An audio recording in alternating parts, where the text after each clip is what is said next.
Então, eu queria começar a nossa conversa hoje, né? A ideia é a gente fazer um bate-papo, a ideia de apresentar alguns conceitos e, a partir desses conceitos, se vir como pontos disparadores para que a gente possa conversar em torno dessa temática, né, que diz respeito ao corpo e suas intensidades, né? Foi esse o tema. Eu procuro sempre fazer algumas análises em torno do corpo, da psicologia, das relações de poder, a partir de uma perspectiva libertária, anarquista. Me interessa muito trabalhar esse viés, né? essa forma de pensar uma filosofia política, os atravessamentos que giram em torno do anarquismo. Isso diz muito respeito também ao trabalho que eu desenvolvo na somaterapia. Eu vou falar um pouco também sobre ele hoje, mas a ideia então, como em outras conversações que ocorrem, é a gente fazer uma apresentação aí, tentar falar em torno de 30, 40 minutos no máximo, e a partir daí a gente trocar, ter uma interlocução possível para que a gente possa ampliar o entendimento desse tema, tá? Existem outras conversações libertárias com outras pessoas, né? Algumas colegas, parceiras e parceiros, umas poucas também comigo, que estão disponíveis lá no canal da Soma, né? Canal do YouTube da Somaterapia. São encontros, são palestras, que algumas realizaram-se aqui no Rio de Janeiro, outras em São Paulo.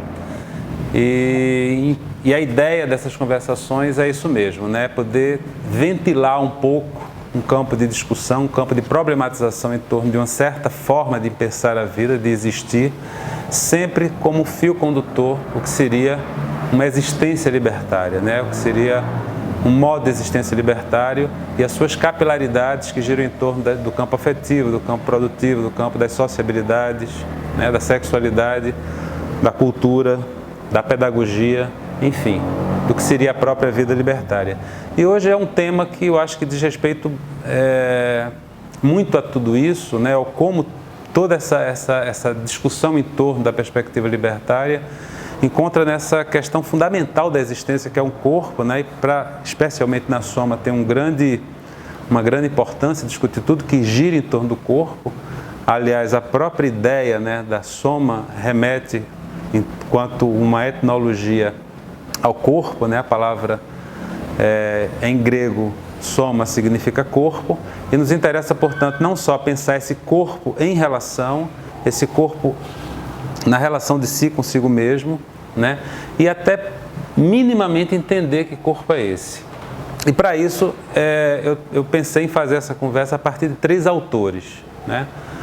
3 autores bastante caros ao trabalho da Soma, minha trajetória aí, né, como profissional, um muito mais próximo de toda essa trajetória e muito mais, digamos, antigo na própria emergência da Soma, na sua fundação, na sua criação, ainda pelo Roberto Freire, em pleno período da ditadura militar, que é o Wilhelm Reich. Então vai ser um desses interlocutores que a gente vai conversar um pouco hoje. Né? Eu pensei em pegar a ideia do corpo em Reich a partir da ideia dos processos de adoecimento, dos processos de somatização e até da ideia, né, de uma corporificação do nosso inconsciente. Então seria um corpo mais atravessado por uma leitura próxima da psicologia.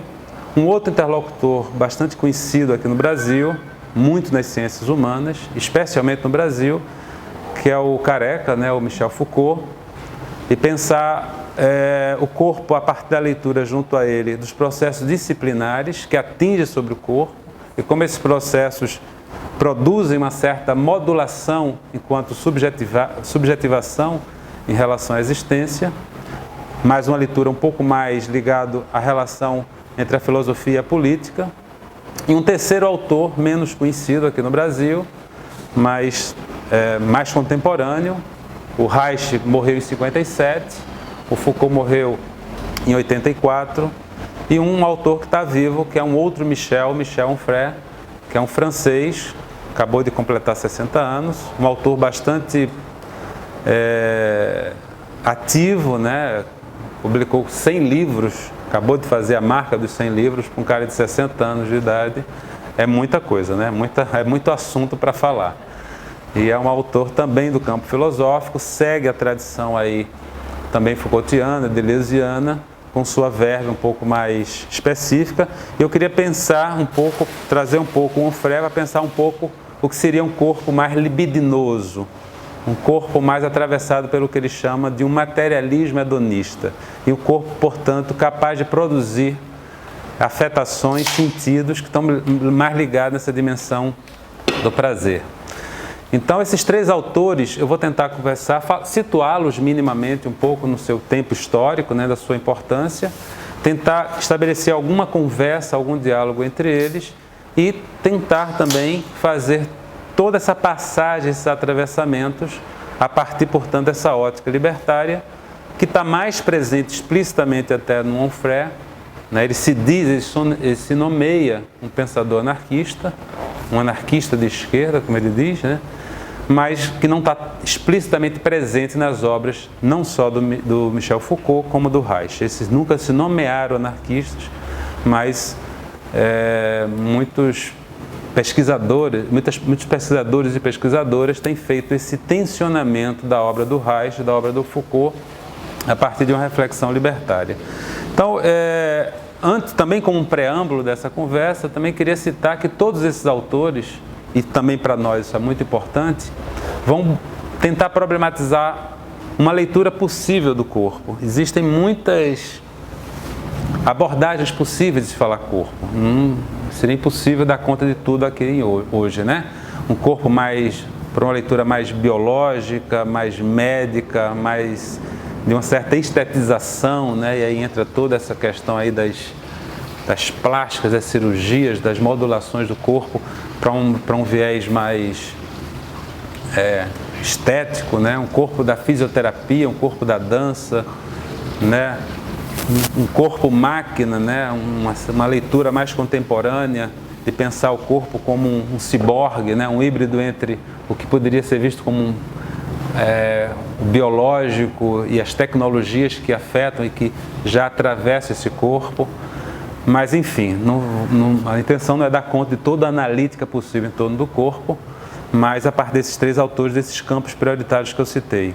E de um corpo sempre pensado a partir de uma ruptura de algo também muito hegemônico na nossa tradição, quando se refere a corpo, que é essa tradição platônica que secciona corpo e mente, né? Uma tradição que pensa muitas vezes o corpo como a gente se refere como algo do pescoço para baixo. Nós estamos interessados também em pensar uma outra analítica possível do corpo que não seria então situada a partir dessa perspectiva de um rompimento, de uma secção que não só rompe em duas partes, como produz uma relação de uma certa hierarquia funcional de uma parte em detrimento do outro.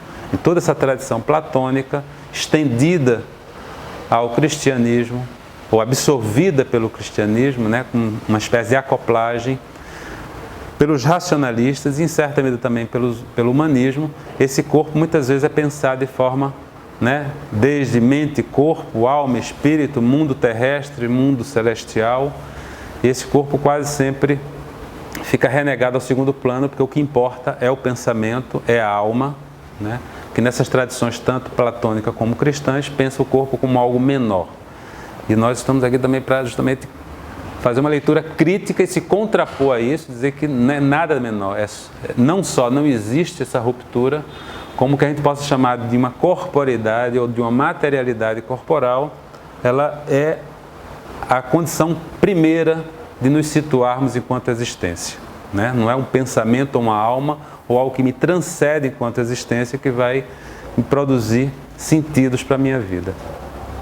Então eu queria começar entre esses três autores a partir dessa ideia do Reich, como eu falei, é um personagem, é um autor já falecido, o mais antigo dos três, e que talvez seja o que tem mais proximidade, né, enquanto estudo teórico. E eu acho que o Reich ele traz uma coisa muito importante, que está muito perto, né, desses outros autores e dos seus precursores, inclusive, né, eu arriscaria dizer precursores fundamentais, tanto ao Onfray quanto ao Foucault, que vem de uma tradição nietzschiana, né, que talvez seja na modernidade um dos primeiros, o principal filósofo que deu uma porrada em toda essa tradição metafísica, né, que se situa no que eles chamam de uma pós-metafísica, né, que é romper essa dicotomia.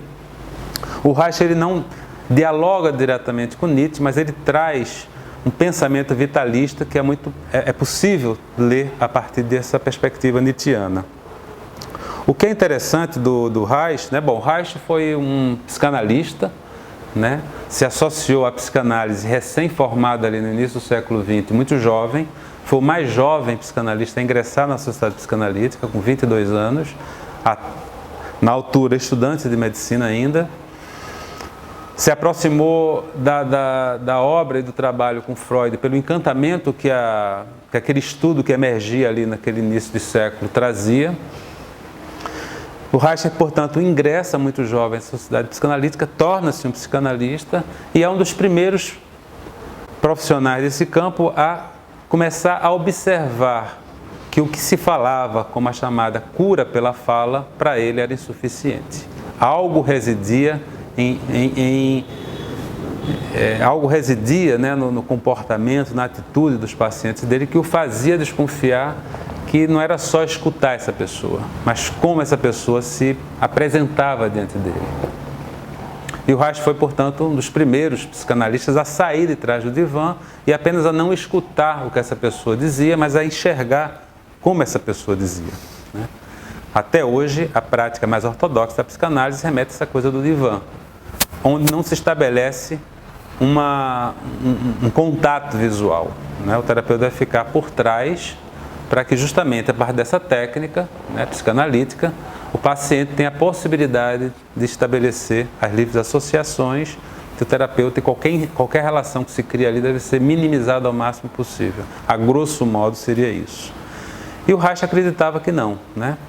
E ao sair de trás do divã e passar a olhar essa pessoa, ele começava a observar fenômenos somáticos ou do corpo, que ele começava a observar que quando aquela pessoa falava em determinados assuntos, temas, haviam modificações no esquema corporal dessa pessoa, a partir de pequenos tremores, da emoção, né, do choro, do riso, de uma expressão facial que demonstrava, às vezes, alguma raiva, alguma angústia, de processos também que estavam não só na expressão facial, mas gestual e corporal como um todo. E ele começou, a partir daí, a pesquisar o fenômeno que a gente possa convencionar de um fenômeno neurótico, né, dos afetos, das afetações que nos produzem, né, nossa relação com o mundo, como um fenômeno eminentemente somático. Mas pensando também essa própria perspectiva somática em algo que também não estava desconectado com o seu funcionamento emocional e mesmo com o seu pensamento. Então a própria noção de psiquismo do Reich, a própria noção, né, de inconsciente do Reich, para ele é algo materializado no corpo. Eu poderia dizer também, a grosso modo, que o Reich vai tentar estabelecer a ideia de que há uma certa corporificação do nosso inconsciente, trazendo para o nosso corpo uma espécie de mapa da nossa história de vida. Como nós vamos armazenando a partir de tensões, de posturas, de modos de falar, de sentar, de olhar, uma série de acontecimentos da nossa história de vida que dizem respeito não só ao jeito como eu fui criando para me colocar no mundo, do ponto de vista emocional, mas que também tem uma equivalência corporal somática. Tem um caso clássico da literatura dele, né, que era uma situação de um garçom homossexual que tinha uma trava emocional muito grande no corpo, e em uma determinada altura do tratamento, esse sujeito ele vive uma relação homossexual, desmistifica o que seria, né, essa dificuldade para ele, e aos poucos, à medida que ele vai vivenciando uma situação que até então lhe dava muito receio, muito medo, esse corpo vai modificando, vai entrando em processo de relaxamento. Então ele vai aprofundando essa ideia, né, de que o corpo ele passa não só a ser depositário desses processos emocionais, como a própria produção dos conflitos emocionais vão afetando diretamente esse corpo, sobretudo a partir do que eles chamam de uma estase energética, de um desequilíbrio do que ele vem a chamar de energia vital, bioenergia ou energia orgânica. São sinônimos para dizer a mesma coisa. E ele vai dizer que esse processo ele se dá sobretudo a partir de um fenômeno ligado às nossas sociabilidades. Então ele traz não só a questão de que ele critica, né, o suposto locus, né, de onde nossos conflitos emocionais se situam, a partir da ideia de uma energia intrapsíquica, né, do funcionamento do aparelho psíquico, para a ideia de que não é um processo apenas psíquico, é um processo somático, atinge todo o nosso corpo. E que ele não se dá apenas na relação de mim comigo mesmo, mas ele se origina a partir dos combates, dos conflitos, dos impasses surgidos da minha interação social. É também, portanto, um fenômeno político. Eu vou me referir muito aqui à ideia de política, pensando a política não ela necessariamente atrelada à política que a gente convenciona chamar de política, como os partidos, o Estado, o governo.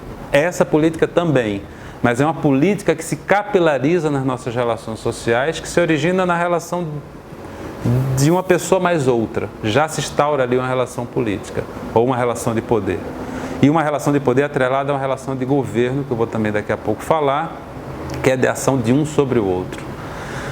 Ele não nomeava dessa forma, e ele olhava também as análises em torno do poder de forma bastante, talvez situada até no seu tempo histórico, né? Pensando o poder numa chave muito repressiva ou muito repressora, coisa que o Foucault mais à frente vai criticar, pensando que o poder não é meramente algo que proíbe, mas que também produz condutas.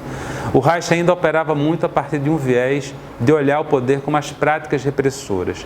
Práticas repressoras que situavam-se nas relações familiares, originalmente, mas também nas moralidades, né, dos padrões morais de determinado momento, na questão da grana, né, do dinheiro, da coerção pelo capital. Ele era um crítico do capitalismo, com uma força já muito forte pós-revolução industrial, no final do século XIX. O poder que se exerce sobre a repressão à sexualidade, o poder de ordem também do Estado, né? Mas um poder que se origina, na sua opinião, e afeta esse corpo a partir do núcleo social da nossa sociabilidade, que é a família. Eu sempre gosto de citar que o Reich ele tem uma frase célebre que ele diz: a família ela espelha e reproduz o Estado. Ou seja, a família ela opera como um Estado em miniatura, onde a relação de poder que se instaura quase sempre do homem sobre a mulher, nas relações patriarcais, do machismo, né? Ela se estende e se alarga dos pais para sobre os filhos. A noção de centralidade ao poder, de obediência, vai começando a se produzir ali nesse núcleo de sociabilidade básica, que depois se estende para a escola, a obediência aos professores, depois se estende ao patrão, depois se estende ao Estado como um todo. Então o que ele vai dizer é que a neurose e, consequentemente, a afetação de todo o nosso corpo, numa produção de subjetividade, que está em questão não só o meu jeito de atuar, mas também como esse corpo está em movimento, ele se dá, sobretudo, pela ação de um sobre o outro. É o corpo que é afetado, é o corpo que produz, ou que se produz, melhor dizendo, a partir dessa relação de poder. Então ele vai situar um pouco essa análise do poder, e eu acho também importante trazer um autor bem antes dele, 3 séculos antes, um jovem que com 16 anos de idade escreveu o tratado, o discurso da servidão voluntária, o Etienne Laboissy, que ele dizia uma coisa muito simples, né, sobre as relações de sujeição e mando, as relações de dominador e dominado, que só existe um autoritário se existe um submisso. A noção de autoridade só existe quando a gente se submete a essa autoridade. O dominador só existe quando existe um dominado. Mas o dominado, na leitura do Etienne, ele de alguma forma aceita voluntariamente este lugar. Então imagina o cara em 1537, com 16 anos de idade, diz assim: me surpreende como uma pessoa queira ser tirano, mas me surpreende muito mais como 5.000 pessoas aceitam ser súditas voluntariamente de um só. Porque se essas 5.000 pessoas se juntam, destrói isso aí em segundos. Então esse problema da servidão voluntária, que é um tema filosófico até hoje, bastante contemporâneo esse texto, né? Inclusive no momento político que a gente está, né? Adoração aos mitos, aos microfascismos que crescem e se tornam grandes fascismos, né? Não necessariamente com a leitura do que foi o fascismo originalmente na Europa, mas as modulações que ele opera a partir do presente, em muitos lugares, em muito sentido, tem a ver também com essas análises do Etienne Lavoisier, que no caso do Reich, e sobretudo no campo não necessariamente da filosofia política, mas sobretudo no campo da psicologia, vai entender como algo que se produz através de sociabilidades e que inclusive o que está em questão são sociabilidades mescladas por relações afetivas, o que produz uma outra condição de relação de governo uns sobre os outros, que não é aquela relação da obediência a partir do chicote, da porrada física, é essa também, mas é a parte da produção da culpa. É governar o outro, é educar uma criança a partir da ideia de que se aquela criança não faz o que papai e mamãe querem, ela pode perder o afeto. E uma criança sujeita a tudo. Se um pai ou uma mãe diz assim, olha como você está sendo feia, olha como você está sendo ruim, olha o que você está fazendo com seu pai, com sua mãe, olha como você é uma criança má. Ainda hoje se faz isso, né? E faz porque funciona muito bem, né? E nós que fomos educados sobre esse regime de forças, né, onde se utiliza o afeto como forma de controlar o outro e neurotizar o outro, a gente reproduz também isso. E cria famílias e educa nossos filhos muitas vezes sobre isso. Estou dizendo que todos nós somos perversos em relação a isso. Mas é que isso está engendrado de tal forma sobre nossas condutas que simplesmente a gente produz. Desde que a gente não crie uma dobra sobre nós mesmos e possa, a partir daí, fazer uma leitura crítica e possa produzir um movimento incessante para ir tentando limpar esses resíduos, né, dessa nossa formação. Coisa que talvez a gente morra e não consiga fazer por completo. Mas sim, possa fazer e possa se minimizar quase ao zero. Então todas as relações de poder, né, quando elas são articuladas, né, dentro desse campo nuclear familiar e se utiliza essas práticas, né, de relação de poder baseado no afeto, isso vai produzindo, na leitura do Reich, tensionamentos, medos, porque também de forma, grosso modo, bem simples, né?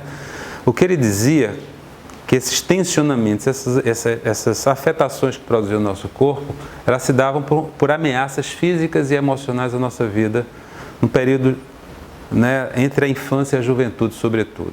Se uma pessoa entra aqui gritando, é um mecanismo, um mecanismo fisiológico e espontâneo do corpo é se tensionar, né? A gente tensiona a par da musculatura voluntária, né? Os olhos aumentam a pupila, o coração bate mais forte, tudo para a gente enfrentar uma reação de medo, de ameaça. A situação de ameaça a gente cria um tensionamento. A situação de ameaça passa, a tendência é que esse tensionamento se dissolva e a gente entra em um estado de relaxamento.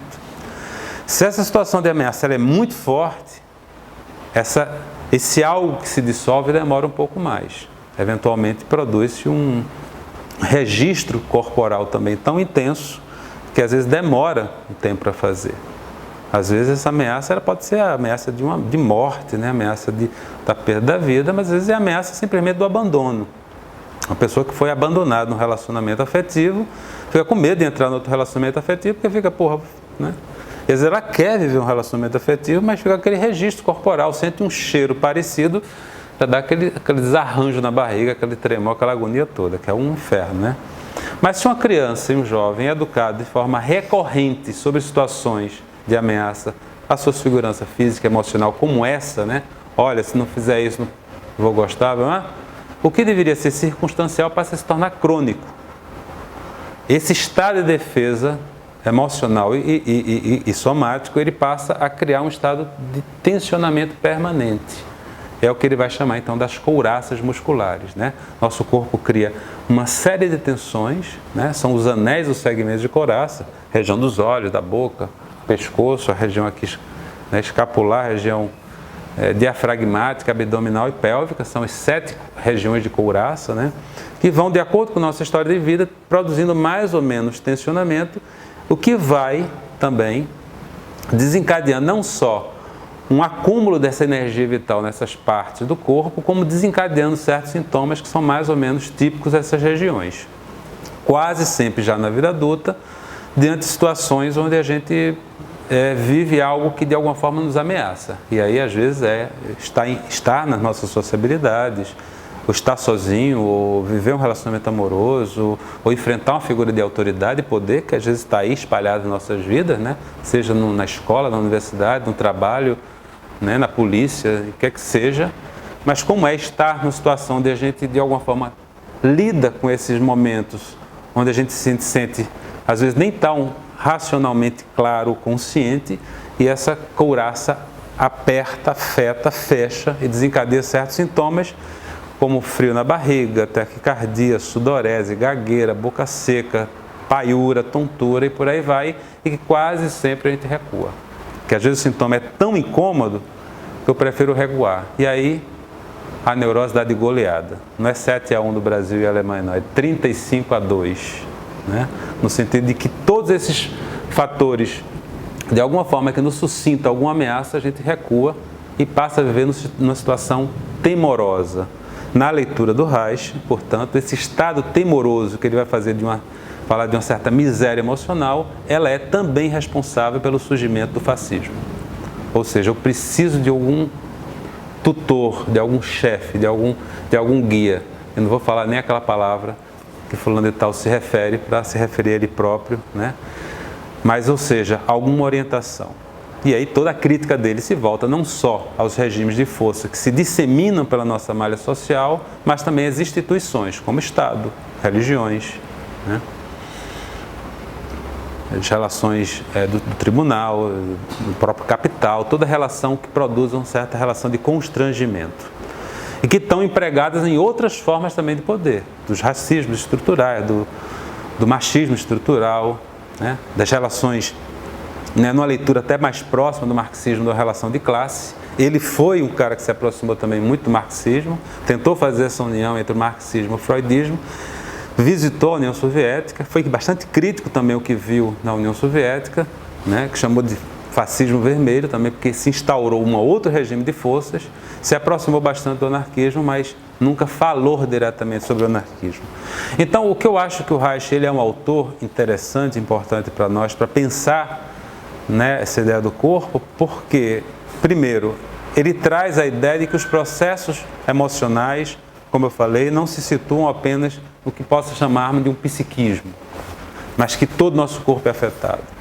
Segundo, que esse corpo é afetado por uma relação de forças em nossa sociabilidade. Ou seja, toda relação social aí pode ser, desde que se crie uma relação de poder de uns sobre os outros e que esse um sobre os outros também não consigam criar contrapoderes, que está mais um pouco na análise do Foucault que eu vou falar, esse corpo passa não só a ser afetado, como ser de alguma forma despotencializado, desenergizado, ou que perde um certo vitalismo, mas que ao mesmo tempo tem uma capacidade de se reinventar, de se revigorar, no caso do Reich, especialmente pelo que ele chamou de uma potência orgástica. Porque ele localizava que uma das principais formas de controle sobre esse corpo é a repressão justamente da sexualidade pelos valores morais que ele lia, que operava, e se ele falava na época, né, período vitoriano, onde as questões de valores morais eram muito mais intensas que é hoje. E ele dizia que o sexo, ou a sexualidade, ou uma sexualidade mais plena e satisfatória, ela teria, para um determinado momento, a capacidade de transformar essas estases energéticas, essas couraças, né, por uma espécie de curto-circuito energético e potencializar a existência. Alguns atribuem uma crítica ao Reich, o Foucault, por exemplo, é um desses, né, em dois sentidos, justamente por essa análise mais de que esse poder ele é visto de forma muito repressiva e de que seria uma certa simplificação dos fenômenos de adoecimento a partir de uma fórmula muito simplista, que é um dia que eu tiver orgasmos plenos, eu estou livre. Eu estou curado. Eu acho que não é necessariamente isso que ele fala, até porque a ideia de sexualidade não só circunscreve-se apenas ao âmbito da sexualidade no sentido do coito, não é uma mera realização desse próprio coito, né? Mas é uma relação de fusão com outro, mas o que ele chama de uma potência orgástica está para além da relação sexual como um todo, está para uma certa explosão de vida. Há um dos livros mais conhecidos dele, A Função do Orgasmo, onde ele vai dizer que o orgasmo sexual pleno e satisfatório, na leitura dele, além de produzir um grande prazer, produz também, como eu falei, essa descarga energética. Daí uma sensação de potência, de plenitude que advém do ato sexual.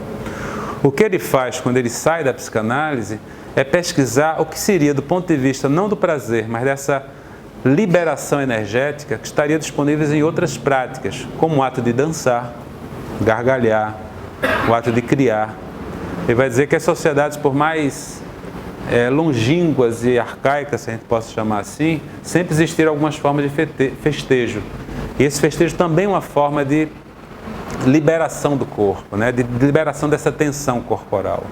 Então, quando a gente dança, por exemplo, né? Na soma, inclusive, quando a pessoa joga capoeira, a gente acredita que também é um exercício que tem essa capacidade de afrouxar as couraças, né? Esse corpo está em movimento.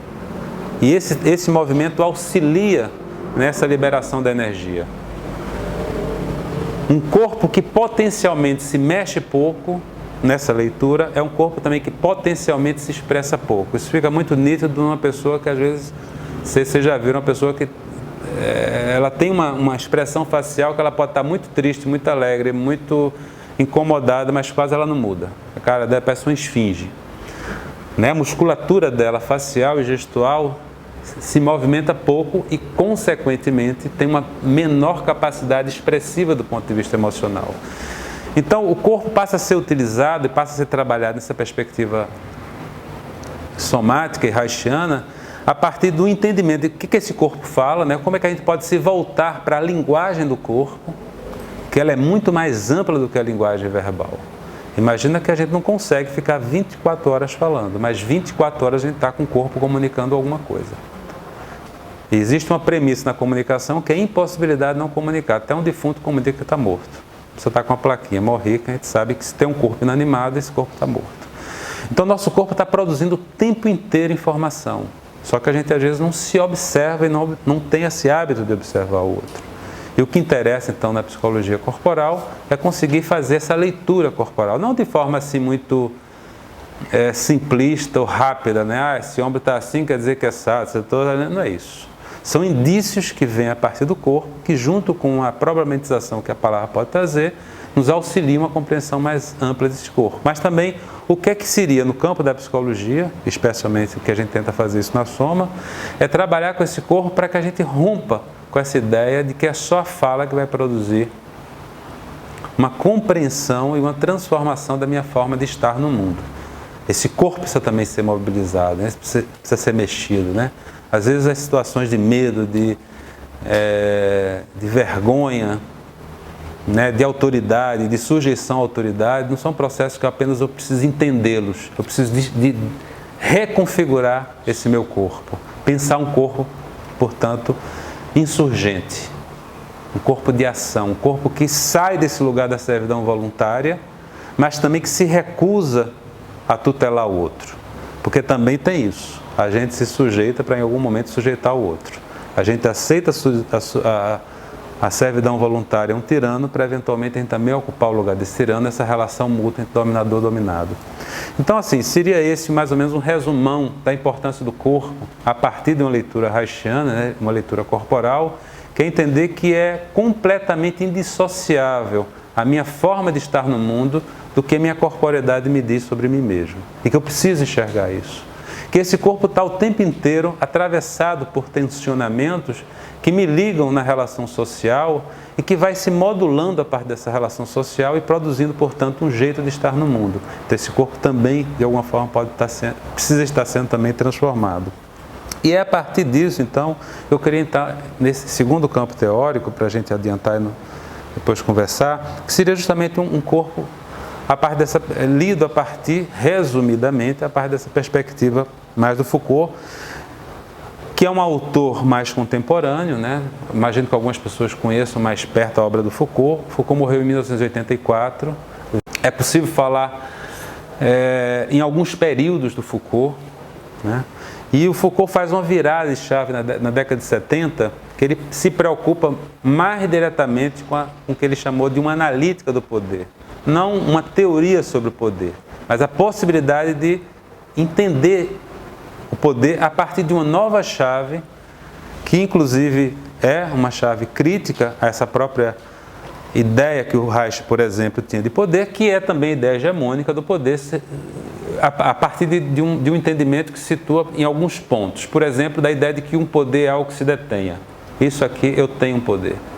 Eu tenho o poder da cerveja, né? Eu tenho o poder do dinheiro, eu tenho o poder o poder da polícia, né? Então ele rompe essa ideia de que o poder ele está em determinado lugar.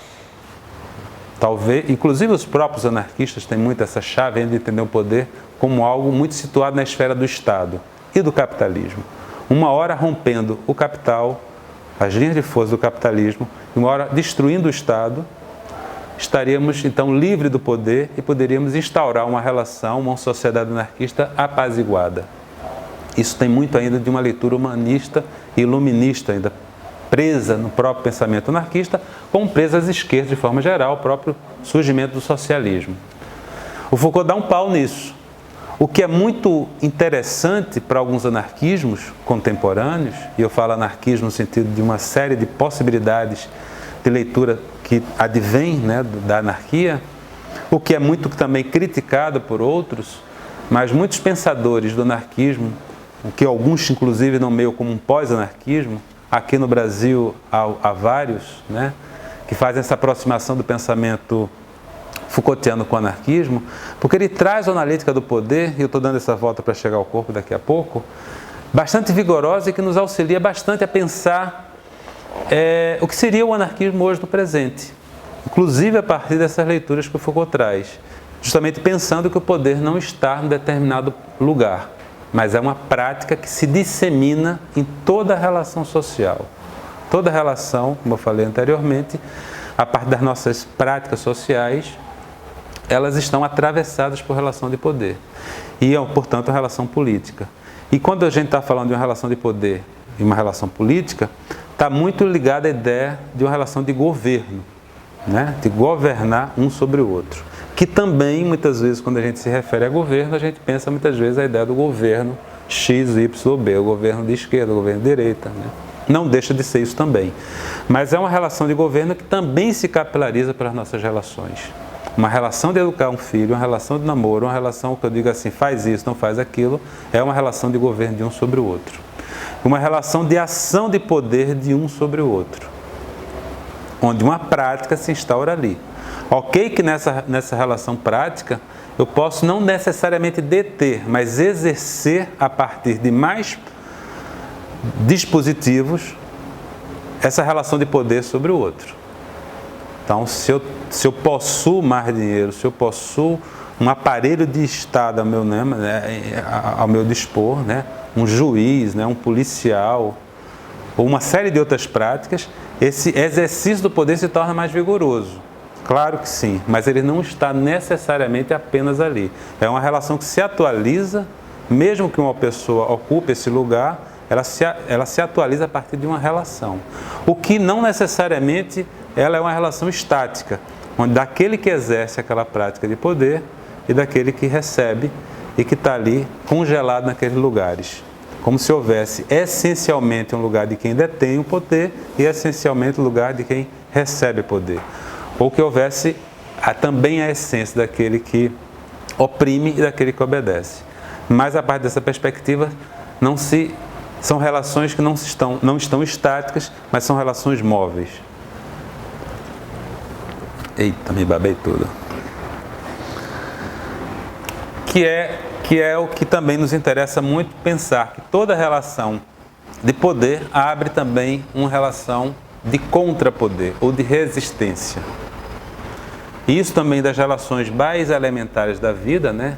É difícil entre pais e filhos, porque quase sempre a criança tem na figura dos pais, né, aquelas figuras ameaçadoras, porque fisicamente são muito maiores mesmo, né, mas ao mesmo tempo protetoras.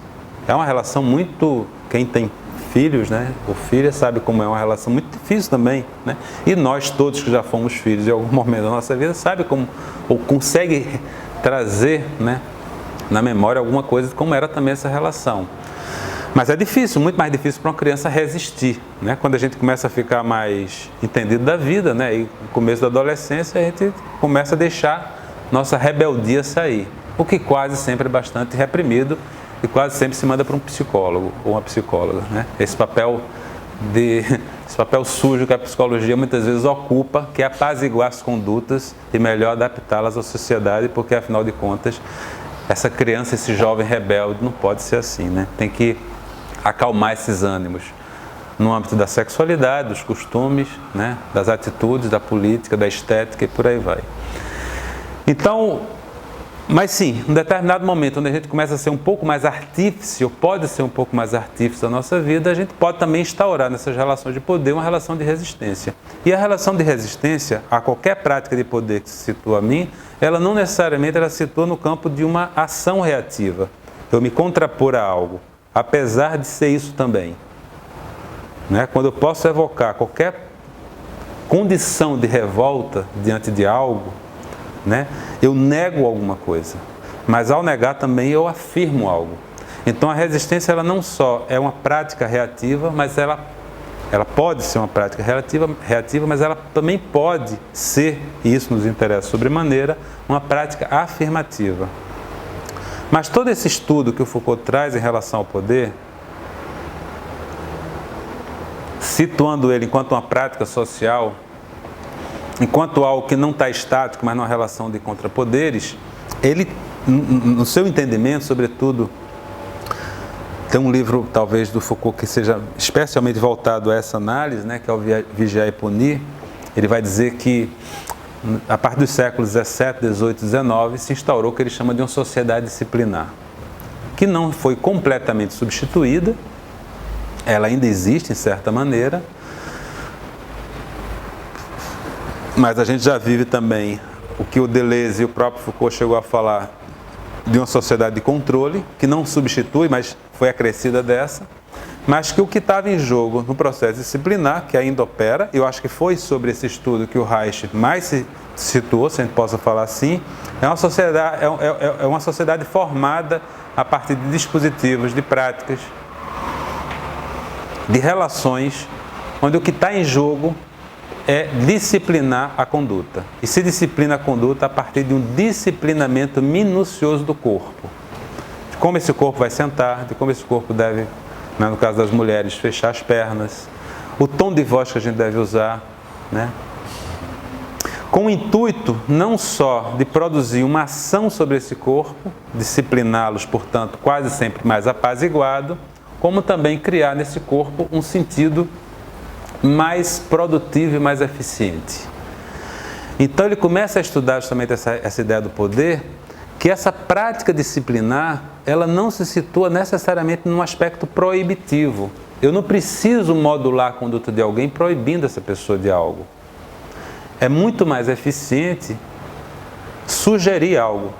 Então, mais do que dizer assim, você não pode fazer isso, faça isso. É muito legal. A mídia se utiliza disso, as moralidades se utilizam disso, os pais se utilizam disso, as escolas se utilizam disso, nós nos utilizamos disso.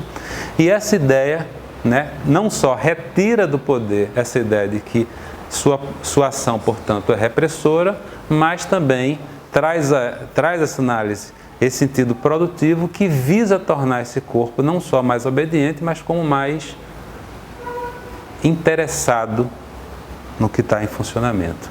E então o que ele está falando aí é algo que também o Deleuze se preocupou bastante em dizer que no capitalismo contemporâneo, um dos maiores incrementos produtivos está na produção de subjetividade. É algo que vale muito em termos econômicos, né? É algo que é a ideia de tornar a própria vida, a própria existência nossa como pessoas, algo que deve ser investido para que esse corpo possa se tornar o que hoje ficou essa coisa meio famosa, e não apenas famosa, mas como terrivelmente estranha, que é essa ideia de um empreendedor de si próprio. Né? Somos empresários de nós mesmos, né? Nós vamos ser ágeis, vamos participar do jogo societário, e dentro disso aí nós vamos, né, conseguir, né, ser bons empreendedores. O capitalismo adora isso.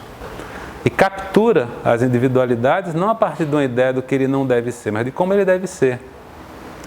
Então, o Foucault vai trabalhar a ideia de que nós nascemos, como que ele chamava, de uma subjetividade somática, e sobre essa subjetividade somática opera todas essas correntes de força a fim de produzir não só esse corpo docilizado, como esse corpo produtivo. E ele faz isso a partir da ideia de que um corpo dócil é um corpo que não se rebela, é um corpo que também está mais produtivo. E ao fazer isso, né, essa relação que eu inicialmente tentei trazer da relação de governo, ela se instaura de forma muito mais clara e eficiente.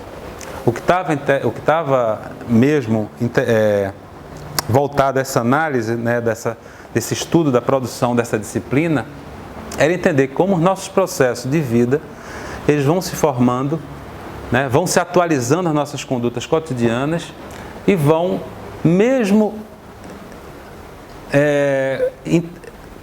dialogando com o que o Reich trouxe, né, a partir dessa ideia de um poder repressor, ele vai ampliar então essa ideia e vai tentar trazer como esse entendimento desse corpo, né, produzido a partir desse processo de subjetivação, vai se tornando parecido. Eu acho que dava para fazer uma aproximação com o Reich, a própria nossa forma de estar no mundo. Ou seja, o que o Reich dizia, né, como algo que havia uma espécie de corporificação desse inconsciente, o Foucault vai dizer que não vai trabalhar tanto nessa chave, mas ele vai dizer que esse processo de subjetivação, atuando a partir desse corpo, também vai mundo, né? Mas, ao mesmo tempo, esse corpo que sofre essas ações de governo é também um corpo que pode também, e eu acho que também há uma aproximação possível com o Reich, se rebelar, né? Porque ele vai não só abrir essa ideia do poder como margem às práticas de resistência, mas também, especialmente na parte final do seu trabalho, chamado Último Foucault, ele vai se dedicar, sobretudo, às ideias do que ele chamou de práticas de cuidar de si, que estão muito próximas à ideia de uma estética da existência. Eu queria só fechar essa parte do Foucault com essa ideia, porque também é algo que nos interessa muito, que é pensar essa ideia de uma estética da existência como algo que está desatrelado à ideia de pensar a estética circunscrita, a arte circunscrita, a estética circunscrita ao campo que a gente possa chamar de artístico, né? Mas pensar que a própria vida, a própria existência é o campo artístico. À medida em que eu possa tornar a mim mesmo um artífice da minha própria existência. Ou seja, não só a arte deixa de estar no museu, no objeto, torna-se a própria existência, e eu posso, assim, pensar a minha vida como algo que não só foi produzida, mas como eu posso redimensioná-la a partir de uma ação de mim com mim mesmo e da minha relação de mim com os outros. Também, de forma bem simplificada, né, essa ideia da estética da existência não só é isso que eu estou falando, de pensar a vida como obra de arte, mas da possibilidade de pensar a vida como um campo de combate que se dá inicialmente da relação de mim comigo mesmo. Para eu conseguir, de alguma forma, sair desse processo, onde inicialmente foi algo que se produziu a partir dessa passagem, dessa subjetividade subjetividade somática para um corpo dócil, né? Para eu sair desse esquema, que seria, na leitura kantiana, a passagem da menoridade para a maioridade, ou seja, da condição de menor, de servil, para a condição de autor sobre mim mesmo, de alguma forma tem que fazer uma briga, uma luta, né, de mim comigo mesmo, o que ele chamava de uma luta agonística. Essa palavra agon ele vai resgatar da Grécia Antiga e vai remeter à ideia de um combate, mas não de um combate que visa aniquilar o outro, né? Não de uma briga que visa destruir o outro, mas uma briga que está numa relação constante de forças. Então não seria um antagonismo, seria algo diferente do agonismo, né? Que o antagonismo é aquela ideia que eu vou lutar contra alguma coisa. O agonismo é uma ideia que eu vou lutar com alguma coisa. E se eu penso o agonismo comigo, de mim comigo mesmo, não é que eu vou lutar contra mim, ou contra coisas que me produziram enquanto subjetividade, que me moldaram de alguma forma, né? Porque é isso. Essas coisas me constituem, estão a partir de mim, e não é negá-las que está posto, mas como eu vou lidar a partir do que foi esse processo de subjetivação. Aí eu acho que ele se aproxima muito do Nietzsche, quando Nietzsche dizia aquela coisa, né? O que não me aniquila, me fortalece. Então não se trata de ficar, né, raivoso consigo mesmo, porque de alguma forma me vi numa prática, sei lá, de um certo microfascismo, que ele inclusive vai se debruçar para isso, né? Vai dizer, olha, o fascismo não está lá não, ele também nos atravessa, ele também nos habita. E mais do que eu ficar revoltado com isso, no sentido de negar isso, eu preciso entender que isso, de alguma forma, fez parte da minha subjetivação e como é que eu vou lutar com isso, não contra isso. Então, estou dando essa volta para dizer que essa relação não é uma relação antagônica, mas agônica. Que, então, começa de mim comigo mesmo, no sentido de lidar com forças que me habitam, forças que a gente poderia chamar de forças ativas, diante de forças reativas. E essas forças reativas são essas forças que dizem respeito a esses acovardamentos, né? A um ciúme que às vezes me paralisa, a inveja, a picuinha, as coisas medíocres, né? Ou que buscam nos mediocrizar. E a gente sabe quais são elas, né?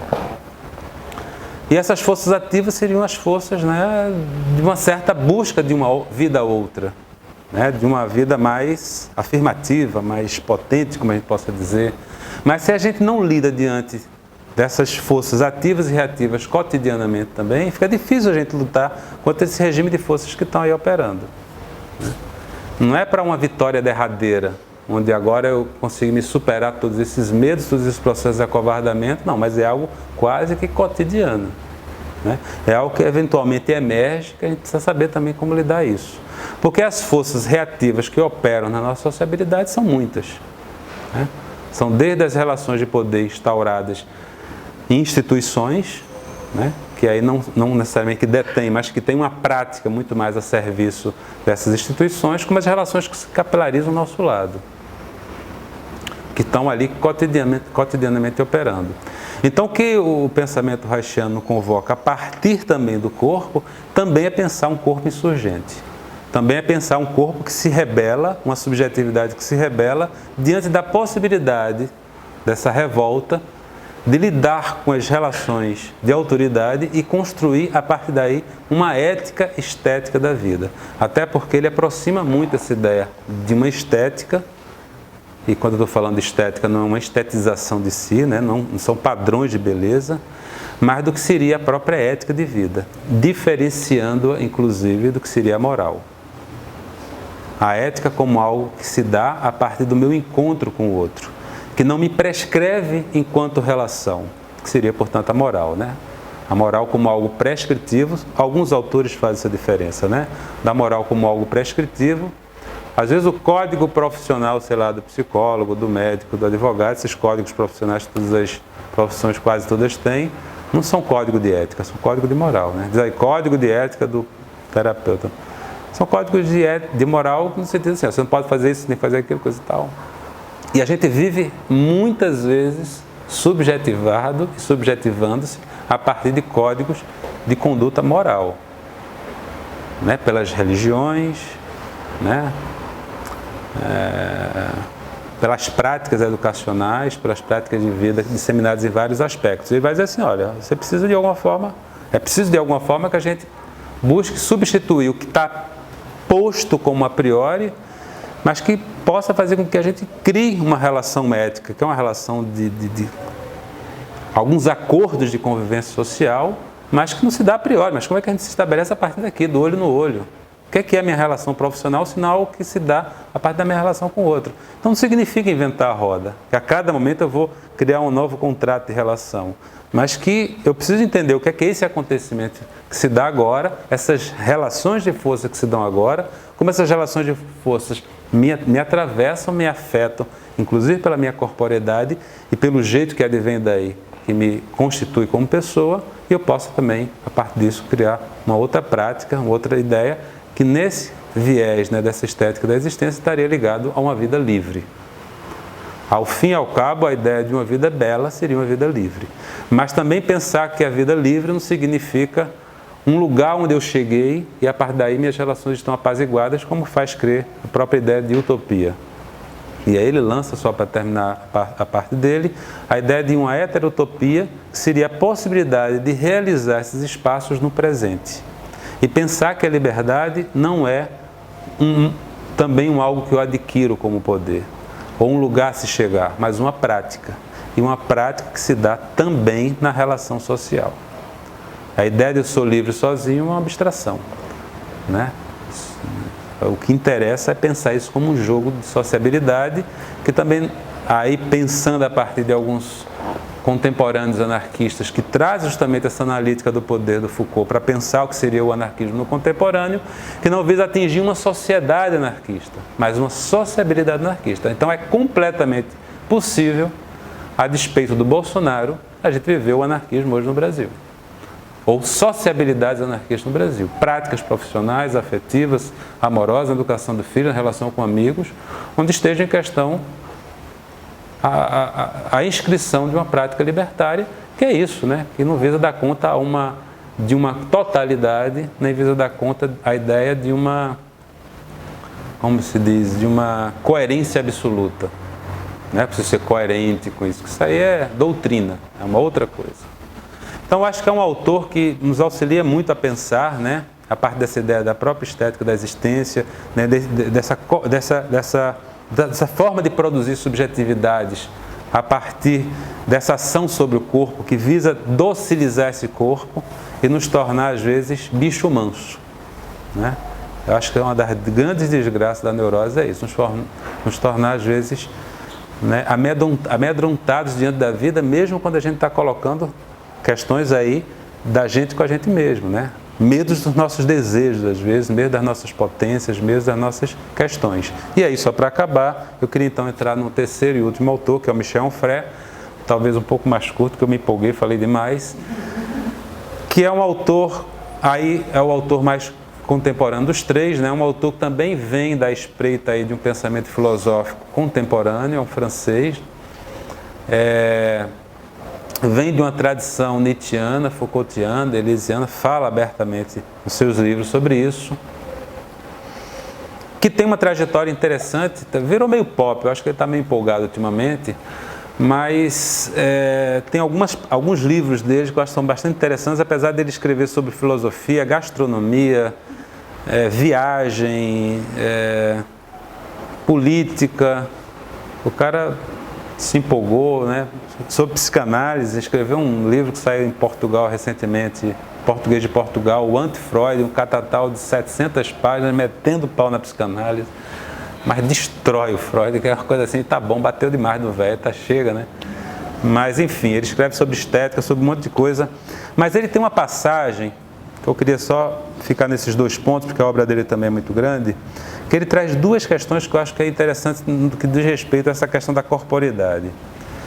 Primeiro, o que ele vai chamar de uma galeria dos filósofos devassos. Ele tem um trabalho longo, aqui no Brasil já existem 6 livros publicados, do que ele chama de uma contra-história da filosofia.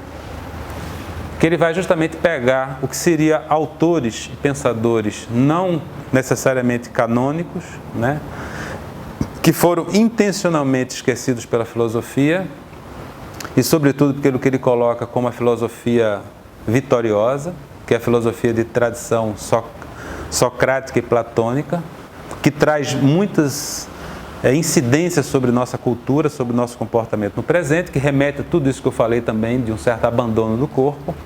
Em detrimento a toda essa filosofia, ele vai pegar essa, como ele chama, dessa galeria dos pensadores devassos e dos pensadores que têm o corpo e têm a matéria como condição primeira da existência.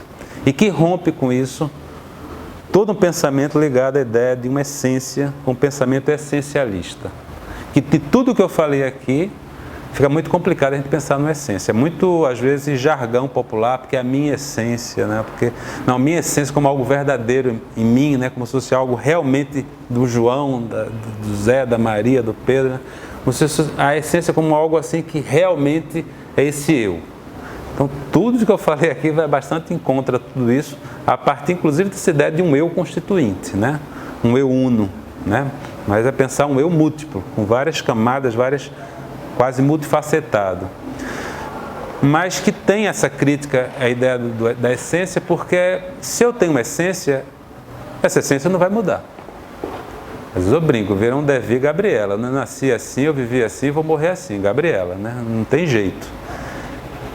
Claro que muitas vezes quando a gente se remete à essência, talvez não esteja dando esse caráter, mas como algo muito singular a nós mesmos. Mas o Onfray é um cara muito crítico dessa ideia, né? O Foucault também, o próprio Reich, para dizer justamente que a gente não tem uma essência, a gente vai se produzindo, se criando a partir de todos esses jogos de força que eu tentei falar aqui. Por todo esse processo de subjetivação que operam. E que não só me produziu, como continua me produzindo, como também eu posso ser, a partir inclusive dessa ideia, né, da estética da existência, um artífice de reconfigurar, redimensionar esses meus eus.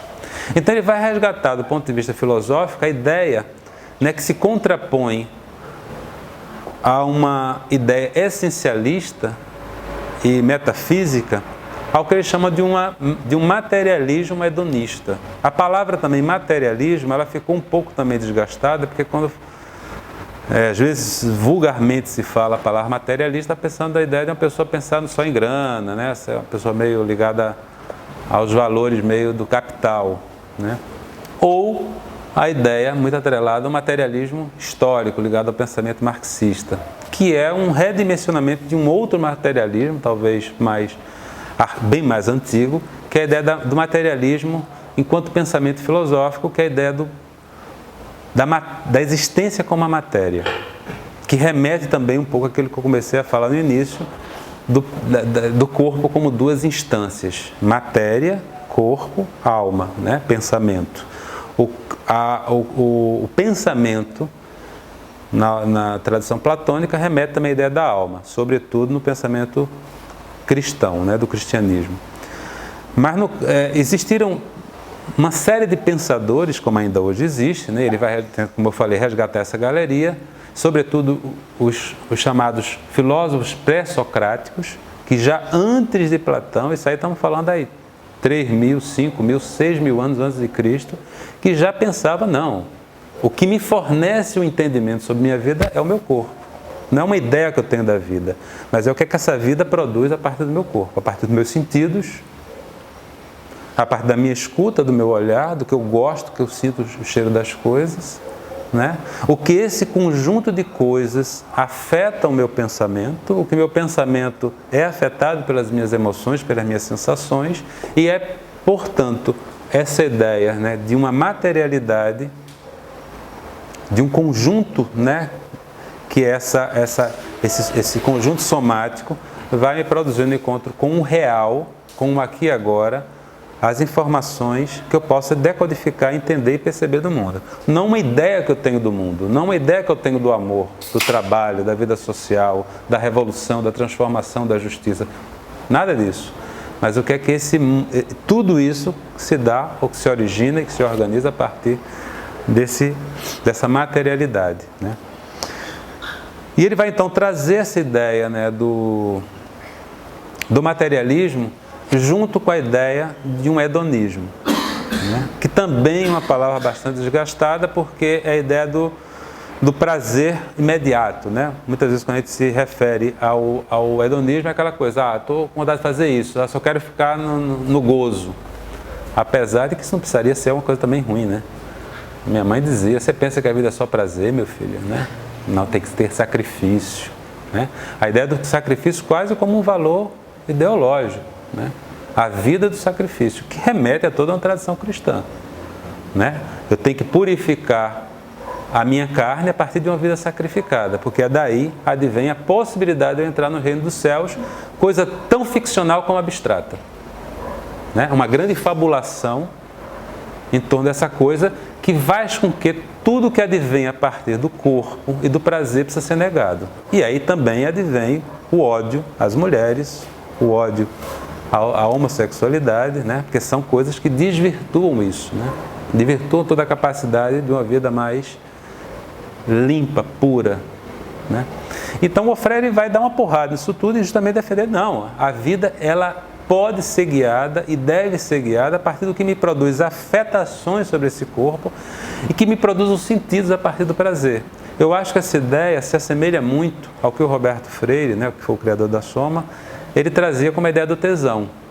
Ele dizia assim, João, pode ter qualquer tese que se questione na Soma, mas dizer que a vida sem tesão há solução, não dá, né?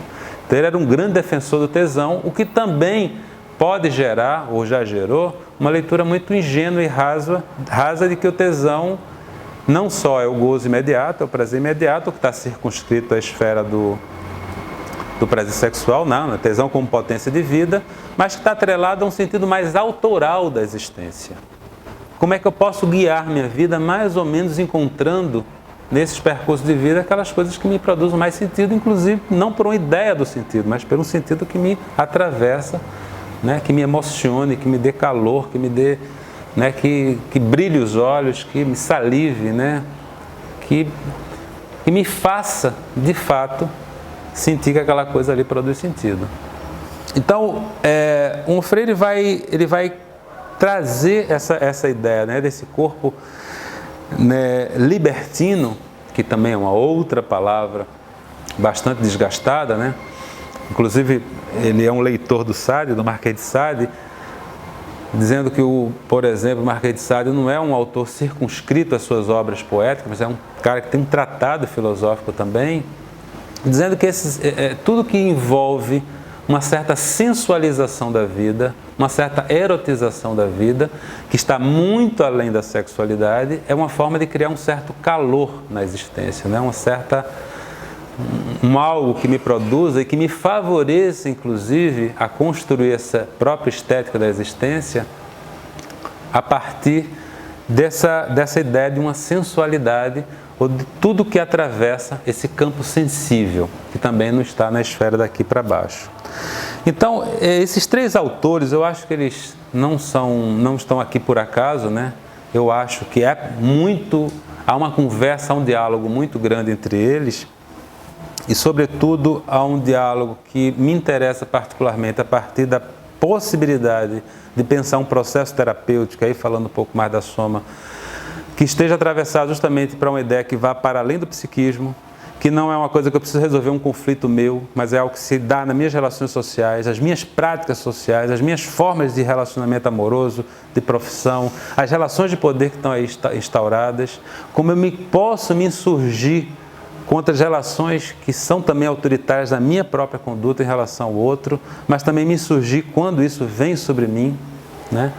Para que a gente possa pensar, né, um processo terapêutico que a palavra razão não esteja dissociada da corporeidade e desses conjuntos de informação que advém por aí. Então, é mais ou menos isso. Acho que eu já fui bastante extenso, não sei se ficou muito hermético a fala. Eu tentei ser o mais sintético, simples possível. Como eu falei, eu acho que o Reich é o autor dos três que está há mais tempo me acompanhando. A obra dos três é uma obra vasta, uma obra que não se circunscreve absolutamente a isso, né? O Foucault, ele talvez seja um dos autores mais vastos nisso tudo, em termos de campos que ele vai instaurar, o próprio Onfray também, mas é a tentativa de resumir um pouco e, como eu falei, tentar fazer uma leitura libertária no sentido de como são autores que pensam que a vida não só ela é data, como ela precisa ser construída, mas ela só é possível construir no seu sentido autoral enquanto um campo de insurgência. Não como um campo onde a gente pede liberdade, porque isso não é digno de se pedir, né? Se eu digo a pessoa que ela é livre, ela vai estar sendo obediente, seguindo a liberdade. E que essa insurgência se dá também a partir de uma corporeidade que rompe medos que não se instauram apenas na relação com o outro, mas medos que a gente próprio tem que lidar da gente com a gente mesmo. Tá, mais ou menos isso, tá? Então é isso, gente. Vamos tentar conversar um pouquinho. Eu acho que tem algumas pessoas aqui que já ouviram muito essa coisa.